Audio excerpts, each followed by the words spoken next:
Good morning and welcome to another summer break edition of Zach Jackson and Friends. I am Zach Jackson. If you are new here, welcome.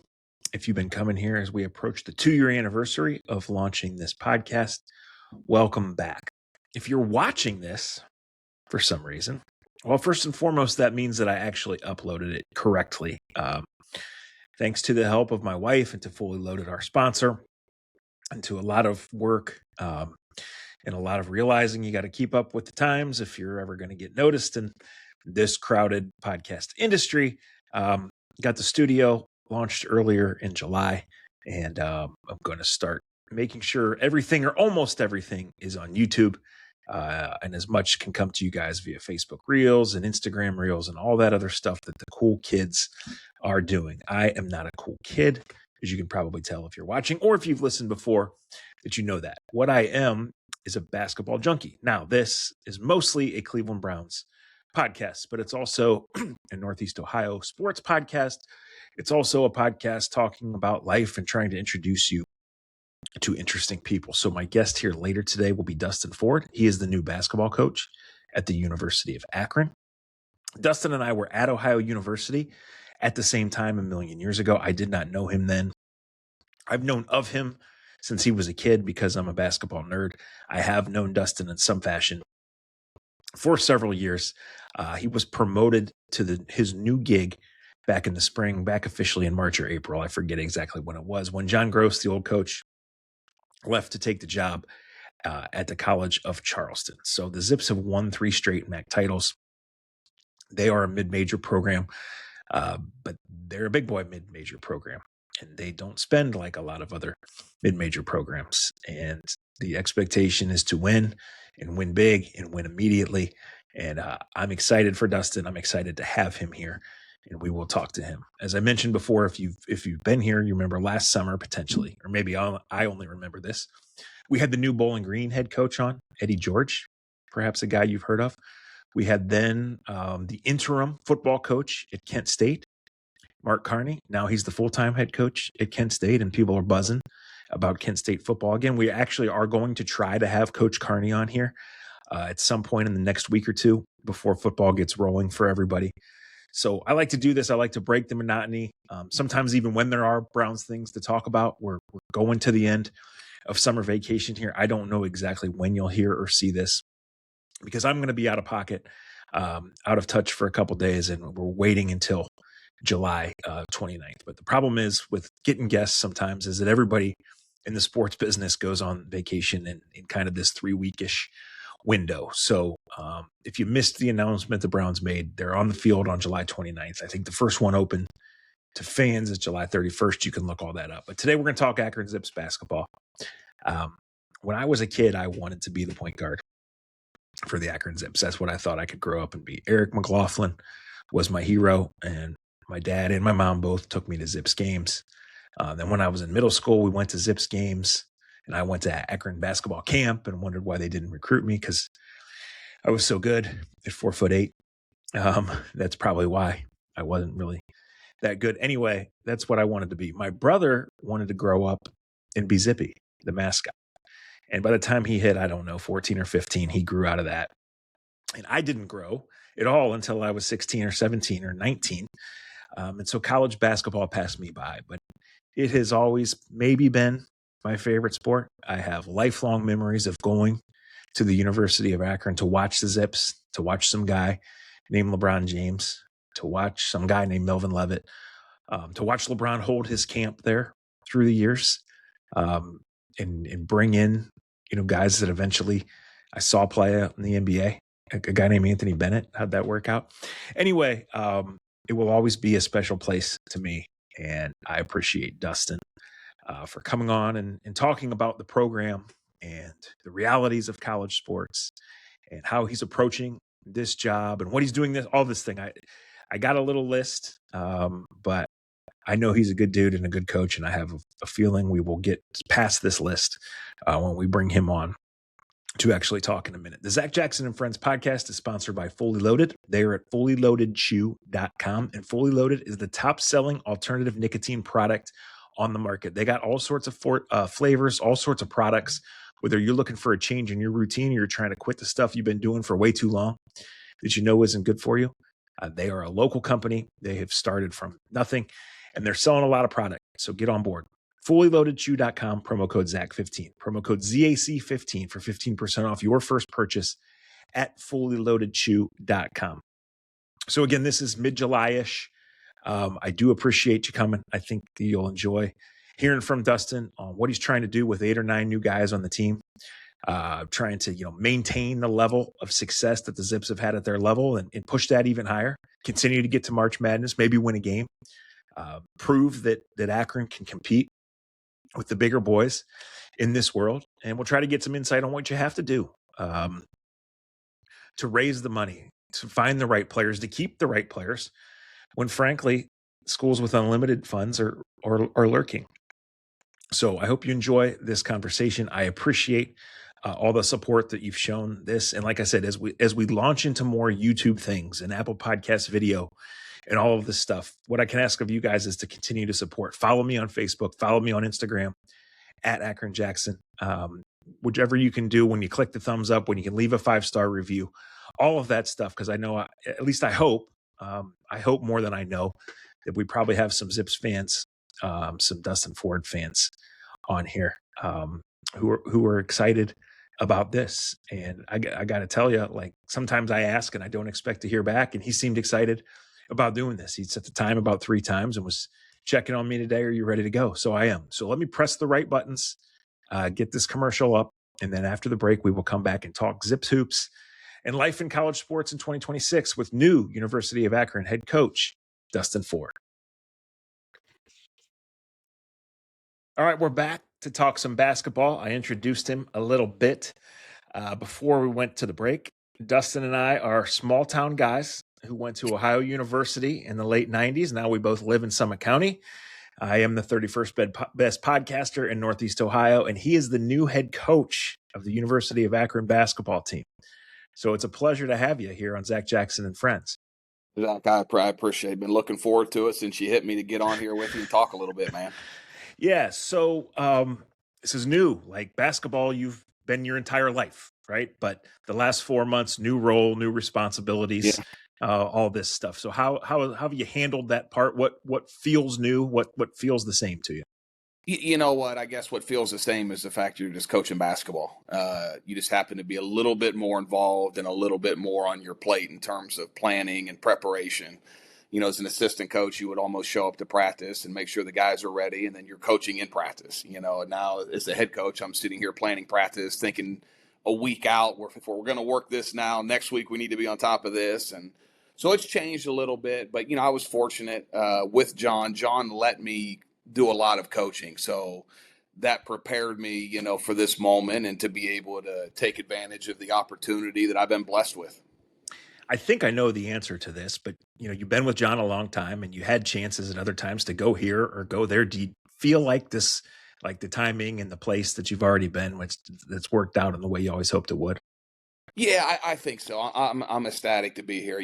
Obviously, Zach, as you know, in this business, you bounce around a lot and you really never have a chance to set roots somewhere and raised a family for more than 3 or 4 years. My kids, growing up, I coached high school for 4 years in Jackson, Ohio and Southeast Ohio. And then I moved to Cullowhee, North Carolina for 3.5 years, and then to Champaign or to Athens, and then to Champaign. And now all of a sudden we've been here for 9 years, and it's like, it feels like home, and it's awesome, to be able to have a network of friends that are, guys that I can get with and hang out with and golf and have a good time. And those other places, and you're not there long enough to do those things. And but to be the head coach here, obviously, of a place like this, that I've been telling everybody, Akron had moments of success, pockets, right? And then Keith came in and kind of got it going and got that thing sustained, and then we were fortunate enough to come in and build on that. And now we've been tasked to build on what has been going on for the last 20 years. So looking forward to the opportunity, and obviously we know it's going to be a challenge, but looking forward to it. Yeah, a lot of times you get a head coaching job and it's because everything sucked, right? But you're walking into a pretty good spot here, so you got to feel lucky about that, and also probably feel the pressure, no doubt. Yeah, it was great. I was today at lunch. We went to lunch, and I had to get my putter regrip because obviously when I miss putts, it's my grip's fault. It's not a matter of the Yeah. person holding the club. So went in and met a guy in there, and we were in there talking, and he said, congrats. And I said, yeah. I said, well, the good news is expectations are low. And he kind of looked at me funny. I said, I'm joking. I said, obviously, I know if we don't win 29 games, win a championship, and advance to the Sweet 16, I don't know if anybody will think we know what we're doing, but it's hard to do what we've done. You've been around sports your whole life at a high level, covering it, played it, and at the end of the day, to win championships the way we've won them, to do what Keith did, that takes a lot. But I think, and I'm comfortable and I'm confident that we have the staff in place and we have the players in the locker room in place, and now it's a matter of putting it all together. So back in April when they did the formal introduction at I always call it Tangier for the rest of my life, but House 330. What a place, by the way. Oh, it's unreal. I was fortunate enough to be there. So there's 3 things that stuck with me. I'm going to run them by you right now. The first one that you said had me howling, but I really hadn't thought about it this way. You said that for the first time in 18 years, your phone lit up. It was John Gross and you didn't have to answer it. Right. Yeah. Like you finally felt that. So that is like, I mean, I've heard all the coaching cliches. I've been to a lot of introductory press conferences. Dustin been covering the Browns for a long time. Right. But that just kind of gave me a different perspective. And you're talking about it like real, like you have a different perspective on that now. Yeah, it's just, and I don't mean that in a bad way, Sure. but when you're an assistant coach and your boss calls, and I think John would probably tell you this, in the span of 18, 19 years, I maybe missed a phone call from him 4 to 5 times. Because you're there to serve that guy. And at the end of the day, he calls you at 10 o'clock, you better pick up. He calls you at 9, you better pick up. He calls you whenever. So that's the biggest difference. Now when my phone rings, I got to take it from a couple people. And, obviously if Andrew hits me or RJ hits me, I'm picking up that phone. But at the end of the day, if one of my staff members hit me, they may have to wait till I get finished eating dinner to answer that. What was the call like when he called and said, I'm going to Charleston? You know what? It was kind of a surreal moment because you don't know what's going to happen at that juncture. You're wondering, you're going, you're staying, and then obviously everything played out so fast. And it's different because when you're with a guy for 19 years, we used to joke around all the time. You're like an old married couple, and we would argue like one. And then all of a sudden, it's like like a married couple. All of a sudden, you argue, but you still love each other. You're still trying to figure it out. You're still trying to win games. And but it was weird, and it happened so fast. And you always think, as an assistant coach, you're always trying to think as a head coach. I think good assistant coaches think like head coaches because they make your head coach's job easier. They're putting out problems for you. They're hitting you with stuff before it happens, bringing you solutions, not problems. And I think I try to do that for John to the best of my ability. The other thing you said was thinking back to your childhood, that the best time to rob a house in Cambridge, Ohio was when you guys were playing, right? So you grew up with this game. How much did you always feel like you were going to have to do basketball forever? Is this just in your blood? Did you ever think about or maybe confront having to do something else? You know what? I haven't. And to be honest, I don't know what I would do, Zach. It's a deal where you grew up in a house with, my dad was a coach. My brother was an unbelievable player. Then I was a decent player. And then you go to OU and play, and then you're going to get into coaching. And it's all I've ever known. From the moment I was a little kid, most guys, they want to be like their dad, right? They watch their dad, and I wanted to be a coach. And at that time I wanted to be a high school coach. And then, you get into college and you see like, this is a little bit different. This is just basketball. I may not have to teach a class, and I just get to coach, and I decided I want to coach college. Well, like a lot of guys in this profession, you think you have it figured out on what your trajectory is going to be. And then all of a sudden it's like, it's not that easy. And I was trying to get GA jobs fresh out of being a player, and I couldn't find them. Back then they were a lot harder to get. And my coach had just got fired, my senior year. We won 19, 20 games, and he got let go. So there all of a sudden I'm like, oh man, what am I doing? And ended up coaching high school for 4 years. And then I got really fortunate. The guy I played for gave me my crack in college coaching.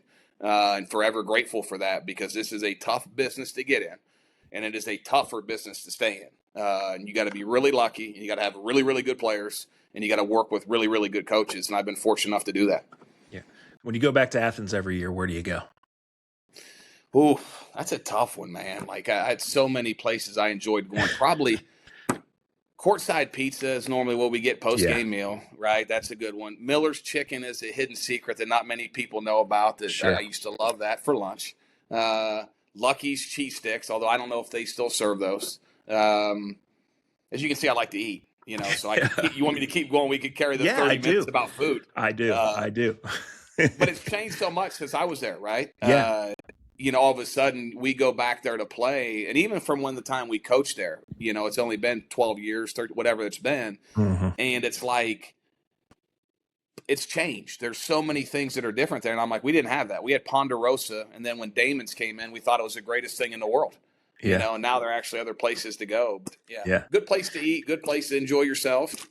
That's what I've noticed. I've been back a handful of times in the last 10 Yeah, years or so, and it's like it used to be a mile off campus, there was nothing. But now nothing. there's all sorts of different stuff. So Yeah, that's what's changed to me. yeah. It's completely changed. Like everything else, though. Like even in Stowe over there, we're popping up as Sheets and the Chick-fil-A over there now. So like, I guess that everything's growing, man. You weren't involved in that police chase last week on the golf course in Stowe, were Oh, you? you know what's crazy? I was sitting outside. My wife all of a sudden, she's like, "Did you see this?" I said, "What are you talking about?" She goes, "There's a police chase on Fox Run." I'm like, "What?" And then she shows me, and it's like going right down the Yeah. fairway. I'm like, you know what? I guess that's one good excuse for a bad golf shot if you look up and you got a truck going right in the middle of your backswing or Yeah. a van. I think it was a van. Yeah, it was a van. Yeah. I'm not wishing my summer away, Dustin, but I'm bad at golf. I'm kind of ready to go back to work. How's your game?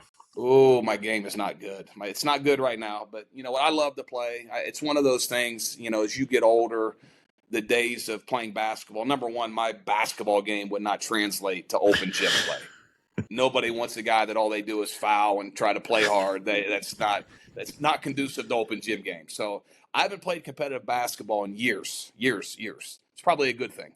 But I love to golf. I love to compete. I love to get out, enjoy playing, and not very good, but good enough to get around the course, I guess. Yeah, fair. I drive by Turkey Foot every day. I played there last Friday, and I was reminded why I only play there once a year because it's above my weight class. Was it firm and fast? I assume when no rain, that place gets really, really Yeah. firm and fast. Yes. Yeah, it's nasty. It's nasty. Yeah. People come from all over to play there because they are good at golf. I just am pretty good at sneaking a cooler indoors. Yeah, well, that's not a bad thing either. Maybe, Oh. good drinker, good golfer. You got to be good at something, Zach. Yeah, amen. Amen. The third thing that I remember from your press conference is you said that you and your players and your coaches are going to be involved in the community. And that means if you have to come back later to finish film study or going over something, that you're going to prioritize doing that. And I think that's awesome. I think that's important for the kind of program you are. And I think, I remember watching the Zips as a little kid. Yep. Somewhere in my parents' house is a ticket stub from the night Mark Alberts hit 13 threes.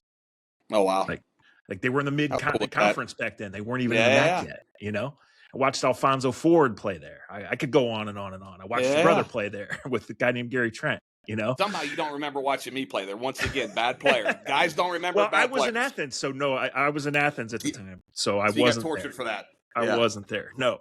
But why is it so important for you to have that connection to the community and get people involved in Akron Zips basketball? I think it's an issue of obviously you want to get out. We're one of the sports on campus that I think people we've had some success, and I think we can't get caught up in our own little world. I think we owe it to the school, number one, and the community to get out and be as involved as possible. I've been on our guys. When the fall starts, we're going to go to games on campus, like as a group. And I know that's hard to do, and these guys work hard. You're talking, I think sometimes people don't understand the hours college athletes put in.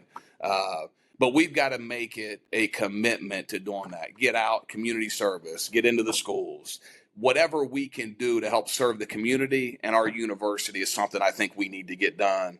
And I think that'll help. That'll come back to us tenfold. I think that when you give to people and you give your time and you give your energy, I think it always comes back to you the right way. And if not, I think it's the right thing to do. Yeah. The business of college sports and college basketball has changed, no doubt. In your 20 or so years, has the game changed much? Yeah, I think so. I think just like anything, technology has changed a lot of things. It's changed the game of basketball. It used to be a lot harder to scout. You didn't have all the information at your fingertips. Now you have all the analytics and all this stuff. And I think at times it can be too much. But the technology's changed it. We don't have to mail VCR tapes anymore for film exchange. You can get on a computer after a game and watch your opponent play 15, 20 times if you wanted to. You got access to every game. You can click on certain guys and watch their plays only. That has made the game better, in my opinion. And I think it's changed coaches and made coaches better because of all the technology at your fingertips. And obviously, I think at the end of the day, even though that piece has changed, you're still dealing with young adults that are still learning, still growing, still developing in a lot of areas. And it's your job as a college coach to help those guys grow and help those guys come together in a team and win games. And that can be a challenge in today's landscape. Have your thoughts on NIL and the portal and anything changed in the last 4 months? It is what it is. I think it's one of those things you have to. I don't care. I tell people this all the time. Because you talk to people about NIL and they don't believe in it. Well, okay, that's fine. But there are a lot of things that I don't believe in life. I hate it when my cable bill goes up every year, and I don't like that either. But that's a part of life. NIL has become a part of what athletics is in this stage right now. And either you embrace it or you get left behind. It's no different than my cable bill going up $20. If I want cable, I'm going to pay the extra $20. And I'm not saying that's the only part, Zach, and I think this, that impacts winning. But boy, oh boy, is it a big one right now. And we've been really, really fortunate here in the last 5 years since it has started that I would tell you the first 3 to 4 years, we were leaps and bounds out in front. And now that gap is closing and more people are making a commitment because they realize that that's a commitment you have to make if you want to be competitive and have a chance to win. It doesn't guarantee you. There are a lot of teams, college basketball, as you know, that spend a lot of money, but they don't get the results they want. So just because you spend money doesn't mean you get what you want. But I think it buys you a ticket into the game of where you want to get to. So we've got to embrace it, and we've been spoiled here the last 3 to 4 years. Spoiled. So I was lucky enough. I'm such a junkie. I went to your preseason game at Youngstown State last year, right? I'm like, college basketball's back. We have to watch this. And I look up Eric Mahaffey, and I see he's a freshman. And I looked at the boys and I said, guys, enjoy this because he's only going to be in Akron 1 year, right? So knowing stuff like that, you're still trying to get the best players. How much does that weigh into your thought process and roster building and dealing with things? Just, I'm just using him as an example. Yeah, for sure. Guys are going to get bigger offers that you just can't match. And you can. I think it's one of those things. You got to be who you are. You've got to understand where you're at in the realm of all this and understand that you may have really good players leave. You may have guys after a year or two leave. You may have 10 new players next year. I'm trying to look at it, and our staff, we're trying to look at it in terms of we've got a guaranteed 9 months, I think, 10 months with this group when they show up in June. We may have a whole totally different roster next June in summer school. So that has changed in terms of you have a short window to build a team because of what you're saying. You get a freshman who's a really, really good player. He may get other offers and may decide to go do that. And that's the nature of the beast. But you've got to be able to put a team together in a quicker period of time now than ever. You've got to be able to simplify your system, in my opinion, because you may not be able to return 9, 10, 11 guys as you have in the past. And, hey, we got 3 new freshmen this year. We got 10 guys returning. Well, those days are over, for the most part. And you got to simplify your system and make it easy for guys to learn and so you can try to get a little bit of consistency and carry over throughout the year. And, the biggest thing to me is you got to get guys that are tough and play hard. System's important, but if you don't have guys that are tough and they don't play hard, it doesn't matter. I don't care how talented you are, what system you run. If you don't do those 2 things, you're not winning. Yeah. Has it changed your summer? Do you do less high school recruiting?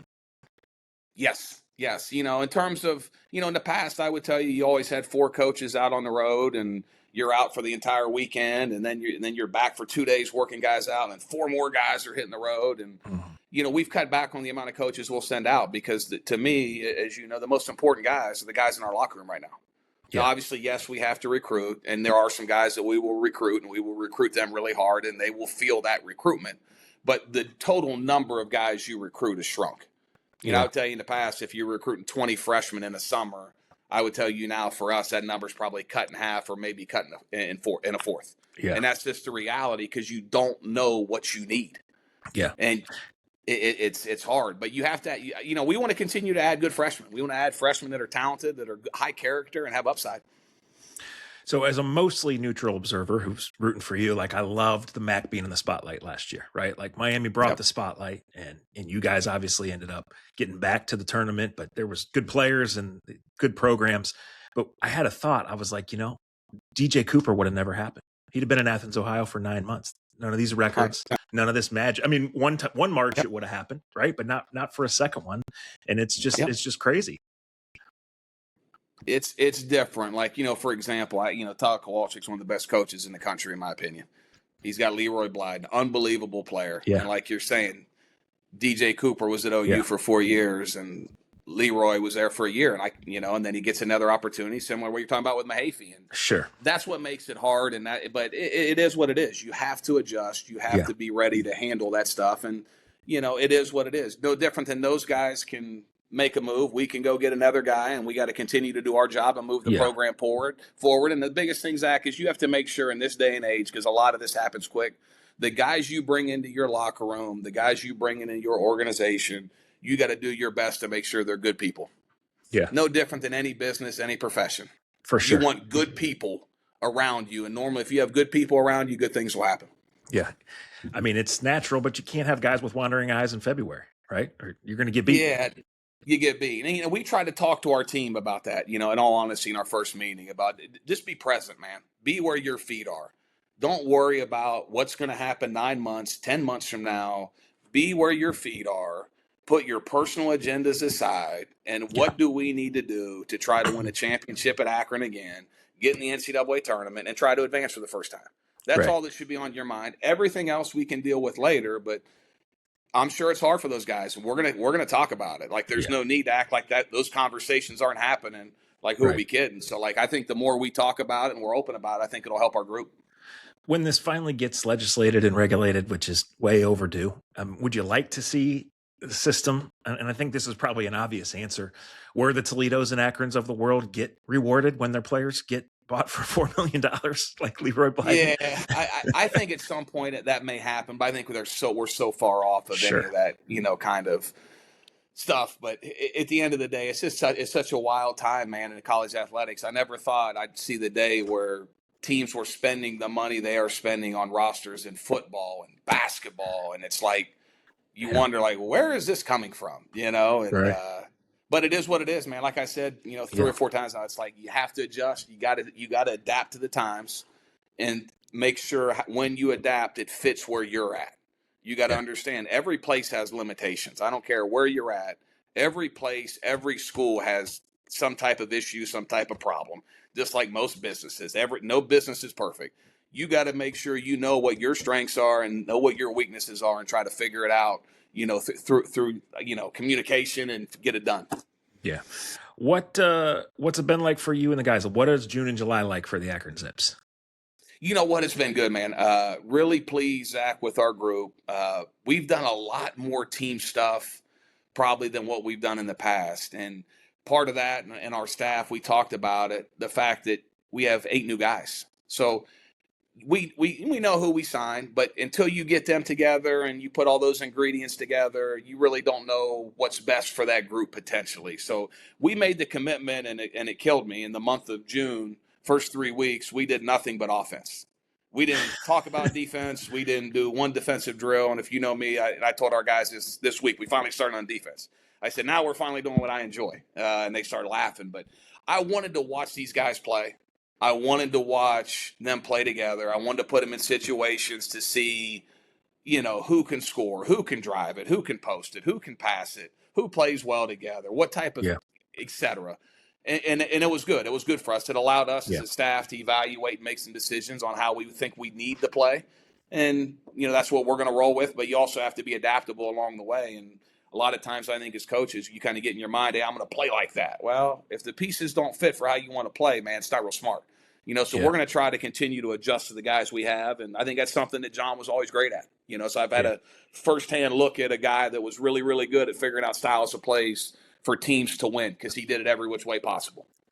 I really don't know. I would guess the guys have a class or two in the summer. Are you also doing things to make them be a team, like making sure the guys are together when you have 100%. Off time away from those drills? Yeah, you need to be a coach, Zach. Like, you've got all this stuff. I think it'd be good for you. Maybe this year we could bring you on as a volunteer. But yeah, we do. We've spent a lot of time with our group. For example, we had a get together to watch the UFC fights at the White House. Tonight we're going to the Rubber Ducks game. the other night, the guys, players only, Zach Halligan had all the guys over to his apartment. They watched the World Cup game. So we've got a group, and we've got some guys back that know what winning looks like, knows what good locker rooms look like, and that's been really good for us. But you have to spend time together in the summer, not only on the court but off the court, because you guys have got to learn in a short period of time who guys are. We're doing a leadership class with your boy Jamie Bosley's helping put it on, and which has been great. Having Jamie involved in our program has been awesome. See, I didn't know that. That's great. I actually, for those of you guys listening or watching, I texted when Dustin and I were texting setting this up. I dropped Jamie's name, but I didn't know he had direct involvement. Yeah, he does. You know what? He's overpaid too. He doesn't make anything, but Jamie volunteers his time and is a great mentor and resource for our guys. He is a great human being. He's got a ton of experiences in a lot of different areas, can relate to our guys, and he has been unbelievable. And he's helping us with this leadership class. I wanted somebody else, Jamie and Shane, Cottrell is his name. We're doing a leadership course, and I'm letting those guys run that. I've got such a high level of trust in Jamie and his judgment. I think at times guys need to hear other voices. And that's one of the other things we're doing to try to grow deeper as a team, learn more about each other and how do we communicate with each other, whose personality handles what better. And that's been good. We actually have that class tonight, and then we're going to the Rubber Ducks. So go down and watch a little baseball. So I don't know Jamie, but obviously every sports nerd around here knows who he is. A couple of years ago, his golf league was on the opposite nine of mine. And he was in the church league, and ours is definitely not the church league. Yeah. But I haven't seen him out there in a couple of years. So he must be busy with this leadership class. He can't play in the league. I'm working him too hard. I thought he was, in all honesty, Jamie was one of the first guys I called once the dust kind of settled a little bit. He's been involved in our program. But I wanted more out of him because I watch him in the relationships he's built with our players, genuine relationships, the time he spent with our guys, and some of it I didn't even know. As an assistant coach, I'll be honest. But talking to our guys, and so he's going to be more involved. I think it'll be really good for our program, really good for our student athletes, and I'm looking forward to it. That's great. Obviously, and the other reason I like having him around, when I played, he was the only guy in the Mid-American Conference that was a worse athlete than me. So I love having him around and reminding him of that. And he's probably lost 30 pounds since his playing days. Normally it goes the other way. I blew up, right? I, look like a linebacker now. Jamie went the other way. He went from looking like a linebacker in college to like a, what would we say now? Maybe a defensive end, fast defensive end. Football's your world, not mine. Yeah. So you, this is your second trip at least to the Rubber Ducks because I know you threw out the first pitch. Yeah. Did you have nerves? You don't have to throw a perfect strike, man, but you can't mess that up, especially in the social media era. Yeah, you don't want to overthrow it, bounce it. I was very cautious. I haven't thrown a baseball in a long time too. So, but luckily enough, I got it over the plate. I don't know how the speed, it wasn't real great, but it got over there. But such a beautiful stadium, man. Yeah, beautiful stadium. So I'm going to decline your offer to be a volunteer assistant. Coaching's just not for me. So few of us gathered the other night to watch a World Cup game. It's funny you mentioned that. And there was a young guy with us. His dad's in coaching, and he's got one more year of college, I think, and he's going to get into coaching. And I looked at him and I said, hey, my brother's going to be here in a little bit. He can give you advice on being a young coach. And I said, he'll probably tell you to get out of it. So I like my seat, Dustin, where I criticize the coaches. I don't get texts in the middle of the night, right? I don't sweat who's playing. I just criticize it later, and then when it goes well, I just say, "Hey, I knew all along. I knew that guy." I told you so. I told you that's how it should work. You sound like a couple of the assistants I have right now. That's what That's how they're. I told you we should have did that the first week, but no, that's hilarious. So I can't believe you turned that down. It pays well. I appreciate it. I appreciate it. I know my brother and your dad used to sit in the same gyms recruiting, and he's got some genisms that he still uses to this day. Probably, obviously, not as many as you. But they're pretty funny. Yeah, probably can't tell most of those on. I always said this about my dad. My dad was a great storyteller because he never let the truth get in the way of a good story.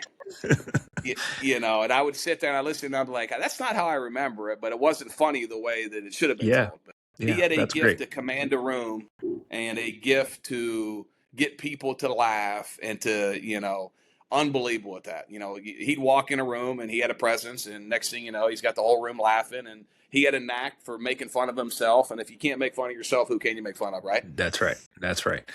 Last thing we'll get you out of here. That picture behind you is from the arena in Cleveland. It's where your season ends all the time, right? And most times you're going to have to win that to get where you want to go. So, What's that like? When you play for 4.5, 5 months, comes down to 3 days, and is now 9 months ahead of time. What's your message to the guys about, hey, we got to find a way to do this when March comes? Yeah, you know what? It's funny. It's funny you bring that up. So when we got the job in the office, you can't see the other two, but the picture here to my right, I've got Nate Johnson after he made the shot against Miami and just his Yep. raw emotion. The one right beside is when Greg Tribble made the free throws to beat Kent State in the championship game. So I got Nate, buzzer beater, walk off. I got Greg's free throws, and I got Shema, who hit the shot, which was one of the most amazing things I've seen. And Absolutely. Zach, what's funny about it is we're sitting there in the timeout, and it was pretty simple what we needed to do, which was get Shema the ball and get out of his way and let him do what he does. And I'm sitting there like he's dribbling to the left, and I'm like, oh boy. And once he got to that left hand, I knew it was going in. That thing, I don't think it touched 1 ounce of the rim. But No. to answer your question, it is what it is. You can't make that big of a deal about it because first you got to get there.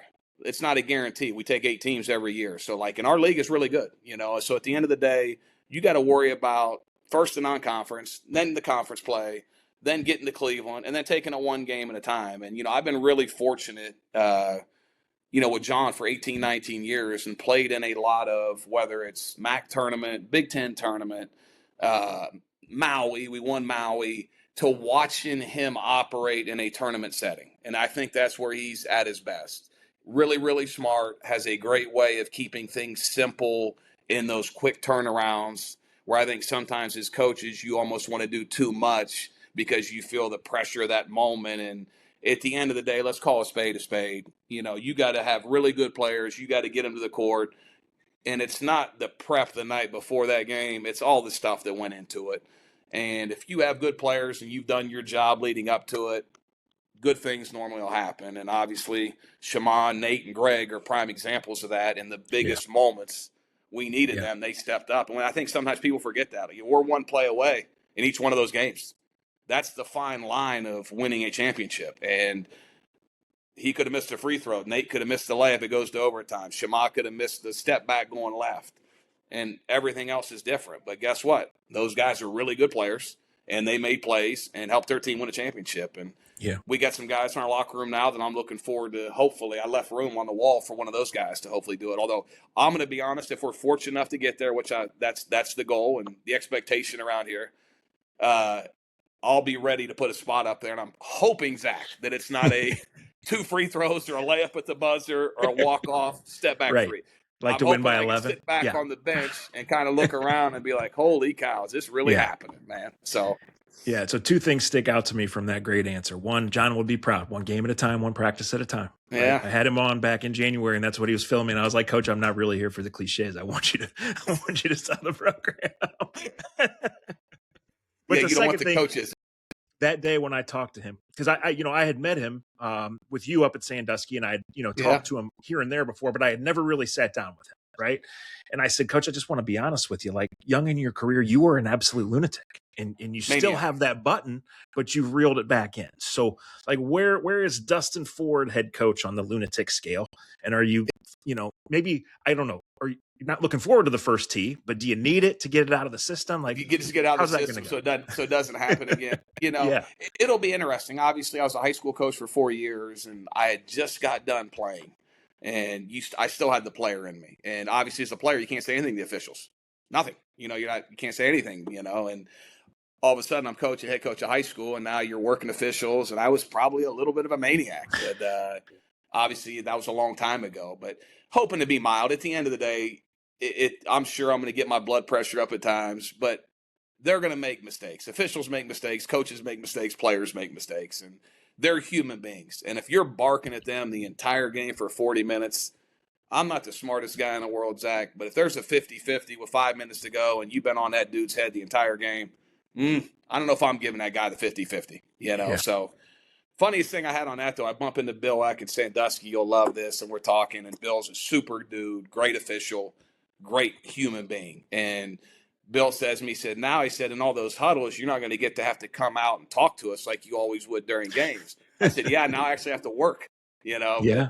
So it'll be different. I've tried to work the officials for John for the last 10 years. I know a lot of the guys in the league, and that's part of it. It's no different than coaching a game, making adjustments. You got to be able to work officials, but I also think those guys that get overboard, it doesn't do you any good. Like, I mean, Yeah.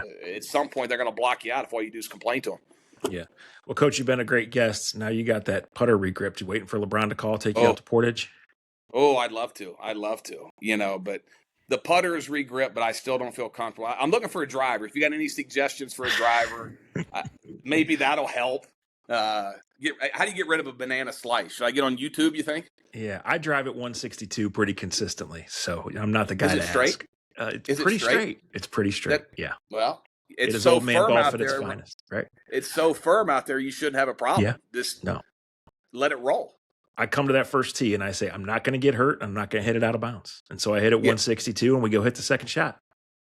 That's better than what goes through my mind on the first tee when you're playing somewhere and you're like, you know what? Just do not hit this thing 10 feet. That's what goes through my mind. That's bad, right? Like, why am I doing that? Yeah, that's bad thoughts. Right. That's bad thoughts. I gotta, and I tell my guys to be positive, and I grab a driver, and I'm like, what am I doing with this thing? It is such a mental game, isn't it? It's so dumb. Yeah, it's amazing how a ball that doesn't move, and it's so hard. It's kind of like I always say, hitting a golf ball and hitting a baseball are two of the hardest things to do in sports. Yeah, for sure. In my opinion. For sure. And guys, that's probably because I couldn't hit a baseball. No, me neither. I was so bad at hitting both. First time my grandpa ever took me golfing, I was a left-handed batter, like 188 hitter in the Manchester T-shirt league. We get out there, I line up. He goes, by the way, we don't have any left-handed clubs. Turn around. And I still the same way. So it's worked out. Golf has been okay to me, but expensive game too. You could have went left-handed. You could have been Mickelson. I'd love to be a lefty on the golf course. Mickelson and I have some other things in common. Oh boy. You may have to edit this out. He's Dustin Ford. He's the new head coach at the University of Akron, making his first visit here to Zach Jackson and Friends, but hopefully not the last. Coach, thank you. We thank Fully Loaded, our sponsor. Thank you guys for listening. This is the vacation edition. We're counting down to July 29th. The Browns back at training camp. So appreciate you guys listening, watching, coming along for the way. Appreciate Coach Ford coming on, and talk to you real soon as the summer rolls on here on Zach Jackson and Friends.